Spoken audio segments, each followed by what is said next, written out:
I'm going to read to you Walter the Baker by Carle. And this is my dog, Mocha.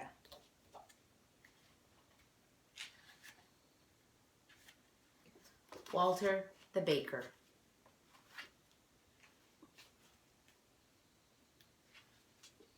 Long ago, in a town encircled by a wall, lived Walter the Baker, his wife Anna, and their son, Walter Jr.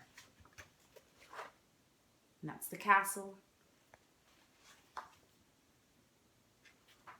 Walter the Baker was known even outside the walls of the town. He was the best baker in a whole duchy. Early every morning, while everybody was still asleep, Walter began to bake his breads, rolls, cookies, tarts, and pies. And there's Walter baking. You can see his cats on top of the hearth of the stove. Anna sold the baked goods in the store. No one could resist the warm, sweet-smelling rolls drifting from Walter's bakery. People came from far and near. Look at all of those people. Have you ever been to a bakery where you have to stand in line to get the bread? I have. It's really good. The Dutch and Duchess who ruled over the duchy loved Walter's sweet rolls. Every morning, Walter Jr. carried a basket full of warm sweet rolls to the castle where they lived.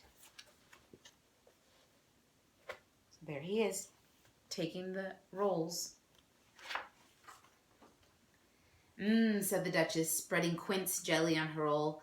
Ah, said the Duke, putting honey on his. And so each day was the same as the day before, until early one morning. There they are, enjoying their breakfast. I'm going to have some bread with jelly for my breakfast later. When Walter's cat was chasing a mouse and tipped over the can of milk. "What will I do?" cried Walter. "I cannot make sweet rolls without fresh milk." In desperation, Walter grabbed a pitcher of water. "I hope nobody will notice the difference," he said, as he poured the water into the flour to make the dough. Now making dough with water and flour and making it with milk and flour is very different.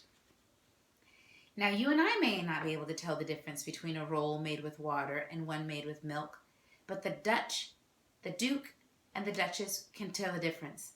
"Ugh," cried the Duchess after she took a bite. "What is this?" cried the Duke. "Where is Walter the Baker? Bring him here at once." Do they look very happy about what they're eating? I don't think they are.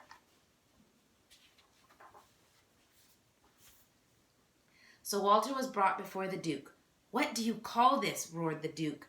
"This is not a roll. This is a stone." And with that, he threw it at Walter's feet.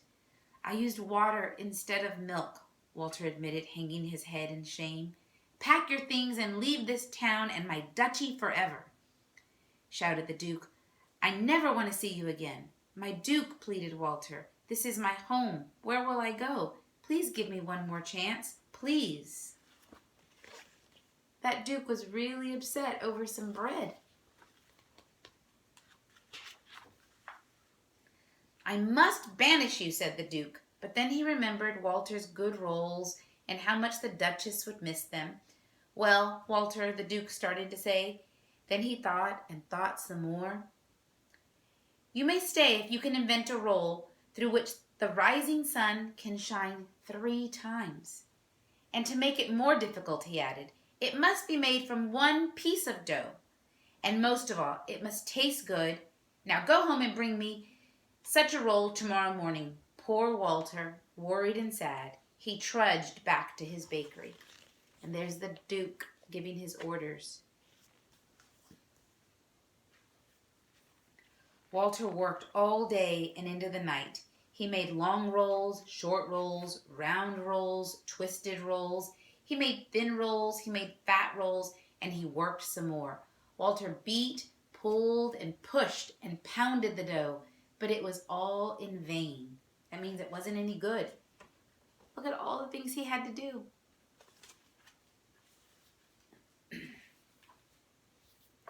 He could not come up with a roll that would please the Duke. By early morning, Walter had only one long piece of dough left. "It's hopeless," he cried. In a sudden fit of anger, he grabbed the last piece of dough and flung it against the ceiling. "Stick there," he yelled at the dough. But it didn't. It fell, twisting itself as it dropped and plopped into a pail of water. Anna and Walter Jr. were awakened by Walter's yell and rushed into the bakery just as Walter was about to dump out the water and the twisted piece of dough. "Father, stop!" shouted Walter Jr. "Look!"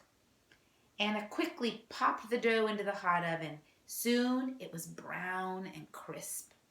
She took out the roll and handed it to Walter. It had risen very high, and it had 3 holes. So there he is, so upset. He's throwing the dough, and it falls into the water. His son finds it, and his wife's baking it.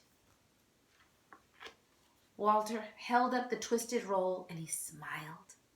He saw that the morning sun was shining through it 3 times. Do you know what kind of roll that is? It's not really a roll. Have you ever eaten one of these? What do you think it is? Walter put the roll into a basket and rushed it to the castle to deliver his invention to the Duke and Duchess. And they too saw the morning sun shone through it 3 times. Then the Duke and the Duchess each took a small bite. Walter was afraid to look because he had no idea how it would taste. "Well done," said the Duke. "Perfect," exclaimed the Duchess. Both were glad that Walter would not have to be sent away. And Walter too was happy that he could stay. "Now pray tell us, Walter, what can you call this?" asked the Duke.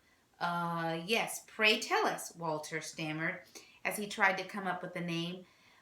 "What was that? Pretzel," said the Duke. "Pretzel it shall be. From now on," he declared, "it shall be sweet rolls in the morning and pretzels in the afternoon," said the Duchess. So there they are, enjoying their pretzel. I like pretzels, do you? Walter returned to his bakery and spent all day and night making pretzels. The next morning, there were baskets of pretzels outside the store for the whole town to taste, and a special basket of pretzels for the Duke and Duchess. And a cheer went up for Walter, the pretzel maker.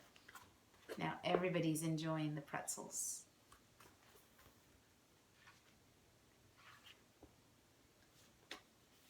The word pretzel comes from the Latin word bacrum, meaning arm. The pretzel was originally a simple bread eaten during Lent. Next week, we're going to begin Lent. Its shape is based on the ancient position of prayer, for which arms were folded across the chest and hands were placed on opposite shoulders. So a pretzel would be like this. I hope you enjoyed Walter the Baker by Eric Carle. Bye.